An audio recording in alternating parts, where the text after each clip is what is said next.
अब हमारा जो इस रिएक्शन केमिकल काइनेटिक्स में नेक्स्ट है वो क्या है, temperature dependent on rate of reaction. जो हमारा टेम्परेचर होता है वो रेट ऑफ रिएक्शन पे क्या करता है, डिपेंड करता है। अब इसके अकॉर्डिंग जो फॉर्मूला है वो क्या है, K2 अपॉन में K1 इक्वल टू 2 की पावर डेल्टा T अपॉन में 10। ये जनरल फॉर्मूला है, ठीक है। K2 अपॉन में K1 2 डेल्टा T की पावर 2 डेल्टा T क्या है, इसकी पावर है अपॉन में 10 है। अब हमारा जो नेक्स्ट क्या है हमारा अर्हीनियस इक्वेशन। जो हमारी अर्हीनियस इक्वेशन होती है ये टेम्परेचर डिपेंडेंट रिएक्शन होती है। Arrhenius equation temperature dependent on rate of reaction. Arrhenius equation में जो टेम्परेचर होता है वो किस पे डिपेंड करता है, हमारे रेट ऑफ रिएक्शन पे डिपेंड करता है, ठीक है। अब जो इसका फॉर्मूला होता है वो क्या होता है, K equal to A e की पावर EA अपॉन में RT। K equal to capital A e की पावर क्या होती है हमारी RT होती है। और जो हमारा K होता है वो पॉजिटिव ही होता है, ठीक है। अब क्या है, अगर हम क्या करेंगे, टेम्परेचर को इंक्रीज करेंगे। अगर हम टेम्परेचर को इंक्रीज करेंगे तो जो हमारा क्या है ये EA अपॉन में RT है वो क्या होगा, डिक्रीज होगा। टेम्परेचर को इंक्रीज करेंगे तो EA अपॉन में RT डिक्रीज करेगा। और जो हमारा E की पावर EA और RT है वो तो डिक्रीज ही करेगा। और अगर ये अपॉन में है 1 अपॉन में EA अपॉन में RT तो ये वाली वैल्यू डिक्रीज करेगी और ये टोटल जो पूरी वैल्यू है वो क्या करेगी, इंक्रीज करेगी। टेम्परेचर इंक्रीज करेगा, जैसे जैसे टेम्परेचर बढ़ेगा EA अपॉन में RT डिक्रीज करेगा, E की पावर EA अपॉन में RT भी डिक्रीज करेगा। और जो हमारा ये होता है E की पावर EA अपॉन में RT, अगर ये इंक्रीज करेगा तो जो हमारा K कांस्टेंट है वो भी इंक्रीज करेगा, रेट ऑफ रिएक्शन भी इंक्रीज करेगा। अगर हमारा ये इंक्रीज करा बाय चांस तो इसके साथ साथ ये भी इंक्रीज करेगा और जो रिएक्शन का रेट है वो भी क्या करेगा, इंक्रीज करेगा, ठीक है। अब क्या है, अगर हमारा ln log है, ln K है तो ये क्या होगा, माइनस के EA अपॉन में R होगा। और ln A और जिसे या तो ये फॉर्मूला हो जाएगा ln K equal to ln की फॉर्म में लिखेंगे तो ln K equal to minus के EA अपॉन में R प्लस ln A। अगर हमें ln नहीं लगाना है तो उसकी जगह हम क्या लगाएंगे, log लगाएंगे और 2.303 लिखेंगे। तो log K equal to minus के EA अपॉन में 2.303 RT plus log A। ln की फॉर्म में ये नहीं आएगा और log की फॉर्म में हमें 2.303 लिखना पड़ेगा। अब अगर हमने क्या करा, ग्राफ ड्रॉ करा। अब जो हमारा ग्राफ ड्रॉ होगा वो किसके बीच है, फर्स्ट जो हमारा ग्राफ है वो ln K वर्सेस 1 अपॉन में T के वर्सेस ग्राफ है। अब ये वाला जो हमारा ग्राफ होता है ये स्ट्रेट लाइन होता है और इसका जो स्लोप होता है वो क्या होता है, माइनस के EA अपॉन में RT होता है। और जो इसका इंटरसेप्ट होता है वो ln A होता है। इन दोनों के बीच का ग्राफ स्ट्रेट लाइन होता है, इनका स्लोप माइनस के EA अपॉन में EA अपॉन में R होता है। इंटरसेप्ट क्या होता है हमारा ln K, ये रहा ln A और ये 1 अपॉन में T के बीच का ग्राफ, ln K और 1 अपॉन में T के बीच का ग्राफ है। जो ये इंटरसेप्ट आया ये क्या है हमारा ln A है और जो स्लोप है माइनस के EA अपॉन में RT है।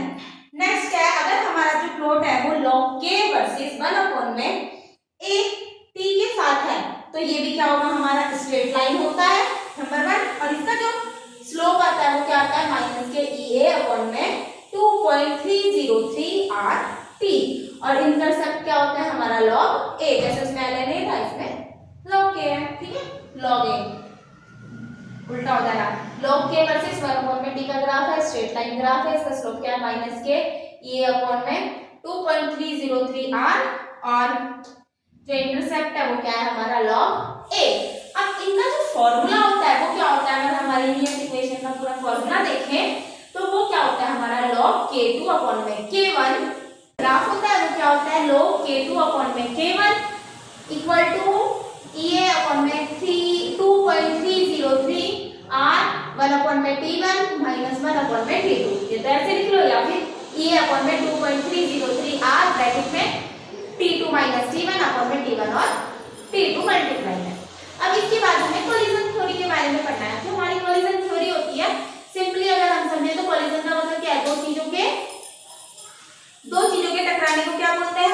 कॉलिजन बोलते हैं। अगर जैसे कि एक बॉल है एक बॉल है, ये दोनों आपस में टकराने के बाद क्या है, यहाँ पे ये चिपकी रहेंगी, एक इधर की तरफ हो जाएगी, एक इधर की तरफ हो जाएगी, तो वो हमें कॉलिजन में पढ़ना है। अब क्या होता है, जो हमारा प्रोडक्ट होता है, product will be form only when, जो हमारा प्रोडक्ट होता है वो तभी फॉर्म होता है when reacting species go through effective, अगर जो हमारी रिएक्टिंग स्पीसीज है उसमें कुछ ना कुछ इफेक्टिव है तभी। कॉलिजन ओवरकम बोलती है 2 बैरियर, कम से कम कॉलिजन में 2 बैरियर आने चाहिए, और ओरिएंटेशन बैरियर और एनर्जी बैरियर। अगर हमारा कॉलिजन हो रहा है तो उसमें कम से कम 2 बैरियर आने चाहिए, वो जो हमारे बैरियर है ओरिएंटेशन बैरियर और एनर्जी बैरियर होता है। अब जो हमारा कॉलिजन होता है इसके अंदर क्या होता है, प्रोडक्ट विल बी फॉर्म, जो हमारे प्रोडक्ट होते हैं will be form only when reacting species, जो हमारे रिएक्टिंग स्पीसीज हैं वो थ्रू इफेक्टिव, वो क्या होंगी, थोड़ी इफेक्टिव होगी, तभी हमारा कॉलिजन होगा। और कॉलिजन में मिनिमम 2 बैरियर होते हैं, एक तो ओरिएंटेशन बैरियर होता है और एक क्या होता है हमारा एनर्जी बैरियर होता है। अब हमारी जो एनर्जी वर्सेस रिएक्शन प्रोग्रेस होती है, एनर्जी वर्सेस रिएक्शन प्रोग्रेस का जो ग्राफ होता है वो क्या होता है, ये हमारा क्या है, रिएक्टेंट है। रिएक्टेंट है, थोड़ी एनर्जी से ज्यादा मिली। अब ये इस तरीके से ग्राफ बना, ये हमारा डेल्टा एच है, एंथैल्पी चेंज, और ये हमारी क्या है, एक्टिवेशन एनर्जी है। रिएक्शन प्रोग्रेस वर्सेस एनर्जी का ग्राफ है, जो वो ऊपर को बढ़ी वो क्या है, हमारी एक्टिवेशन एनर्जी है। EN क्या होती है, हमारी थ्रेशोल्ड एनर्जी होती है।